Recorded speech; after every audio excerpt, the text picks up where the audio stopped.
Glory to God. So this morning, we wanted to speak to you briefly from our main scripture reference this morning will be Psalm 65:11. And as I prayed and I asked God for the message for today, and in my heart and in my mind, I had in my mind that I wanted the message to have something to do with the new year and to emphasize the fact that God is still on his throne, even in 2021. We have all of these apprehensions and wonderings and the anxiousness, wondering what this year will bring. But for the most part, I think that most people have on their minds, they have this thought that God, it has to be better than the previous year or the previous years. I want things to be better.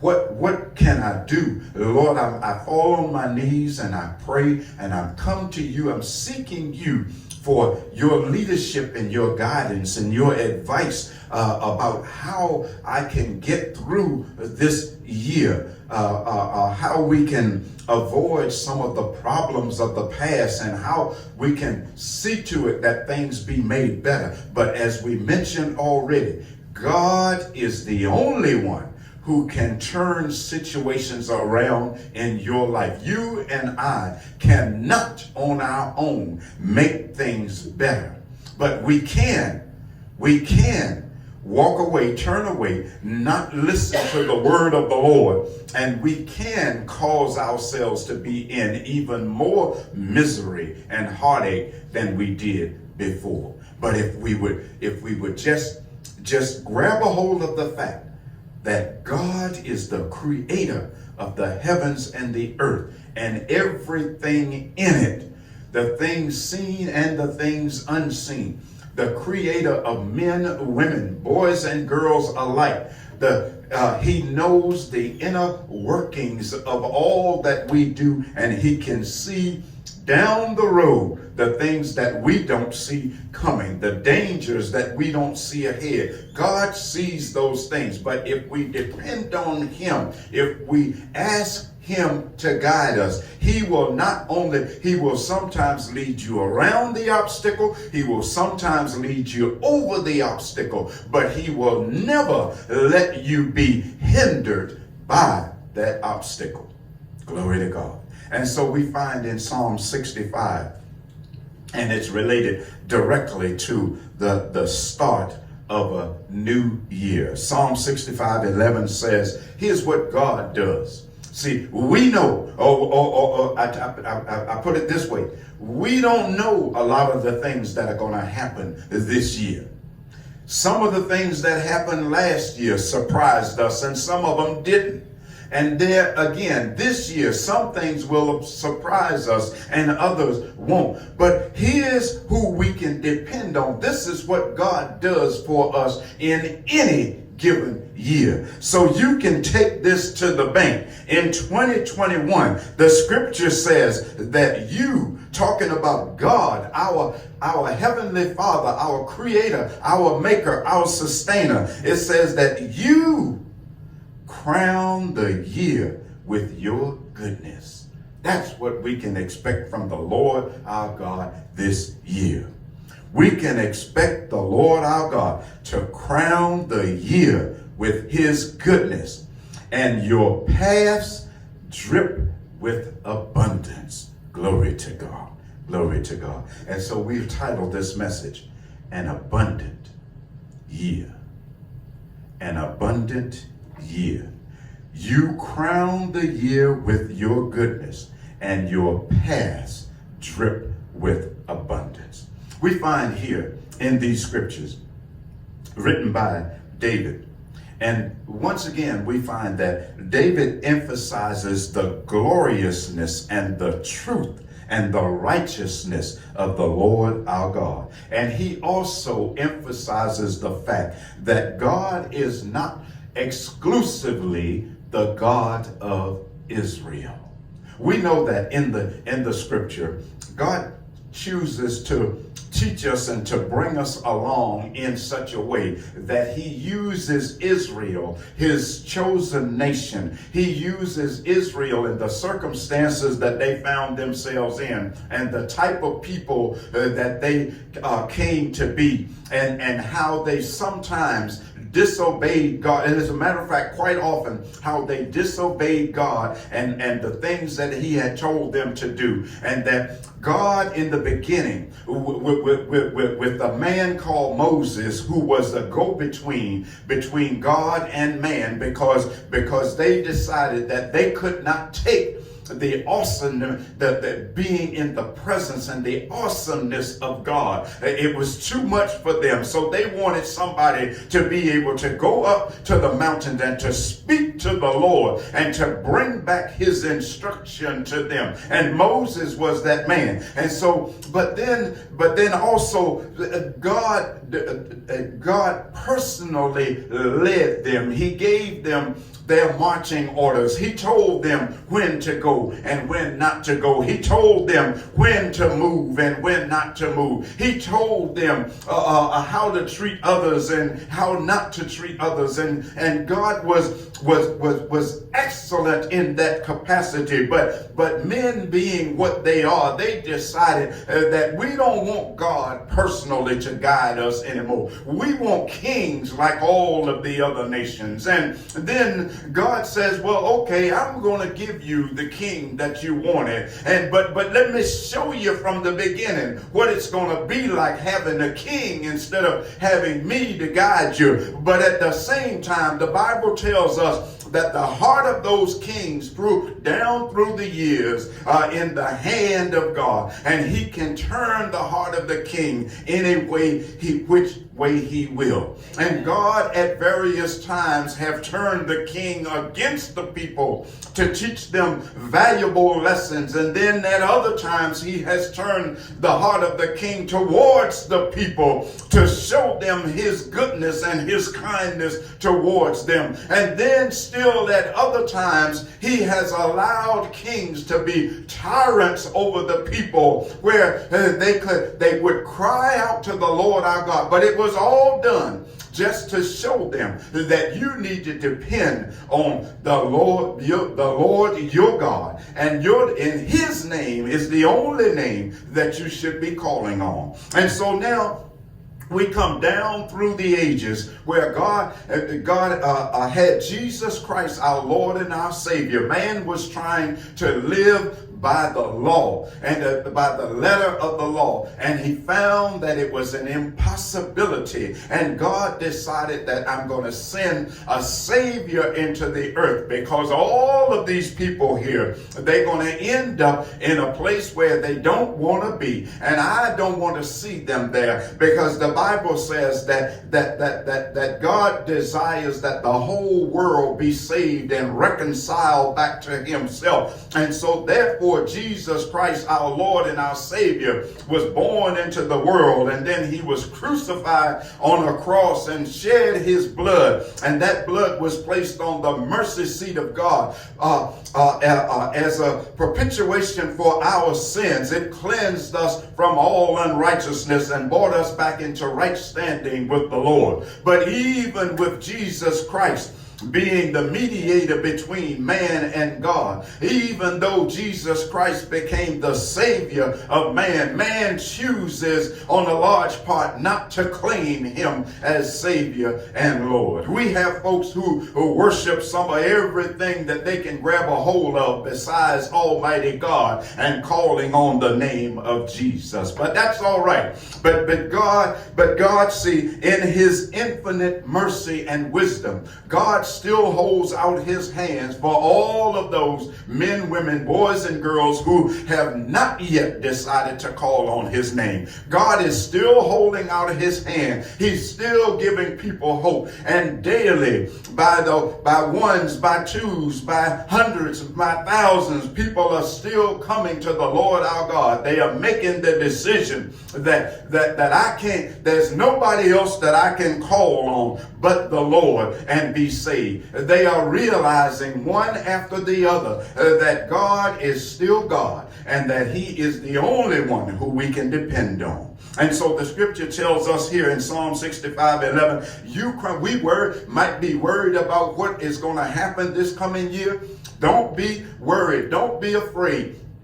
As Bishop Glenn said at one time, he said that it bothers me. He said, I'm a little bit hesitant to be around a person who says that I've never been afraid or never been concerned about anything. That they become so pious and high and mighty, and they make statements like, I ain't got to worry about that. I don't care nothing about that because Lord, God is on my side. He says, but it scares me, a man that says that I'm never afraid. We all at various times are afraid of situations that we might face, or situations that we see coming. We all might be a little bit afraid and a little bit apprehensive. But let me tell you, the thing is, yes, in the natural, you are afraid, but you have to go back and to remember that the Lord is my God. And that because of him, there's nothing man can do to harm me. That there's nothing that man can do to destroy me. That my only dependence is in the Lord my God. And even if I lose the life in this natural body, which one day I will anyway, even if I lose this, I got a home that's already prepared for me. That Jesus said that I go to prepare a place for you. And if it were not so, I would not have told you, because in my Father's house there are many mansions, and this has already been done in the spiritual realm for us. He's got a home waiting for us. And so now God, concerning this year and any other year, God will crown the year with goodness, and his path drip with abundance. Over in 3 John 1 and 2, chapter 1, verse 2. 3 John chapter 1, verse 2 says that, Beloved, I pray that you may prosper in all things and be in health, just as your souls prosper. So just remember that God has lined things up. God has arranged things so that no matter how fearful you might be of what's to come, how apprehensive you might be of what's to come, but fear not. Don't be afraid, because God is on our side. God is here to take care of us. I know that we all watched the news and saw some terrible thing happening up there in D.C. But let me tell you, if it had not been for God on my side, let me tell you, where would I be? It could have been much worse than it was. It could have been a whole lot different scene. There could have been a lot more people laid out in the street who had lost their lives because of foolishness. But thanks be to God that God spared the majority of those people of any physical harm. And we have to continue to pray and look to the Lord, look to the hills from whence cometh our help. Our help cometh from the Lord, the maker of the heavens and the earth. And then back to Psalms 103, where we find these words. 103 verse 1 through 5. Bless the Lord, O my soul, and all that is within me. Bless his holy name. See, when trials and tribulations come, that's what you do. You look to the Lord our God. You bless his holy name.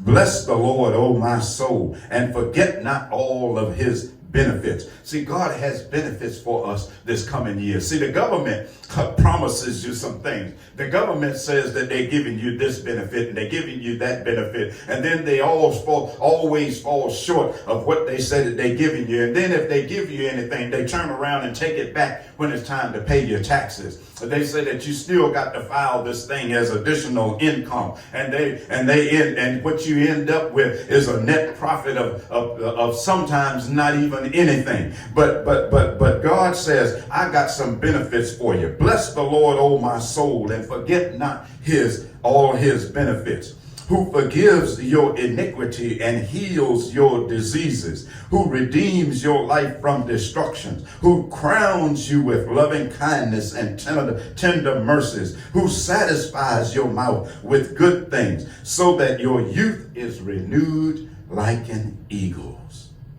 Again, he crowns you with good things. If you notice in Psalm 65, verse 11, it says that you, talking about God, crowns the year with goodness. And then down here in Psalm 103, he says again that he crowns you. And a crown is something worn by kings and queens and people in high places, and they were usually adorned with the finest, well, they were made with the finest metals, and they were adorned with the finest jewels that could be obtained anywhere. And it signified that they were important, high people in society. It set them apart. The wearing of the crown set that person far apart from the rest of the community, the rest of those around you. You immediately knew that this person was way up there, that they had very high importance in society. And so that's what God wants to do with your year. He crowns your year. He's setting your year far above the years that you have already experienced. He's letting you know that I got something greater for you. And see, we a lot of times we want to stand in the pulpit, or we want to walk around and tell folks, or we want to make somebody think that we are big and we're so spiritual, and we want to come up with all kinds of prophecies about what you're going to experience in the coming year, what you're going to have this year that you didn't have last year, what's going to be done for you and all that. But see, all we have to do is look back at the Word of God. See, sometimes folks can lie to you in the name of the Lord. Folks can lie to you in the name of the Lord. But let me tell you, when God tells you that he's going to do something, you can take it to the bank. You know for sure that God is going to do what he said that he was going to do. And he says, I'm going to crown your year with goodness, and your paths shall be made be of abundance.